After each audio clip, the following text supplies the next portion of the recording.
இன்னைக்கு full night உங்களை நான் தூங்கவே விட போறதில்ல. ஐயோ, எங்க இருந்து ஆரம்பிக்கலாம்?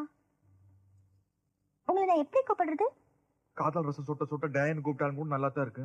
அப்படி இல்லைங்க, ஒரு கிக் வர மாதிரி ஒரு பேர் சொல்லுங்க. விஸ்கி பட்ட சாராயா? ஐயோ அது இல்ல. மாமன் கூப்பிட்டா? மாமா நான் எது சொன்னாலும் செய்வீங்களா? அதுக்காக பாத்தி பம்பிட்டு உட்கார்ந்துட்டு இருக்குது. சிக்னலுக்காக வெயிட்டிங். அப்படின்னா ஒரு பாட்டு பாடுங்க. பாட்டா? பாட்டு? எனக்கு என்ன பாட்டு பாடுத நீ? இப்பதானே நான் எது சொன்னாலும் செய்வேன்னு சொன்னீங்க. பாட போறீங்களா இல்லையா? இல்லன்னா சிக்னலும் கிடையாது, ஒண்ணும் கிடையாது. ஐயோ, முத்து போல் பல்லழகி, உன் கோவ சொல்லழகி, கத்தி போல் கண்ணழகி. மாறினா எதுவும் பாட தெரியாதா? ஐயோ, மாடினா பாடணும்னா விலுக்கு விலுக்குன்னு காக்கா வலி பண்ற மாதிரி ஆடணுமே. அது நம்மளால முடியாது. ஆடுப்பா.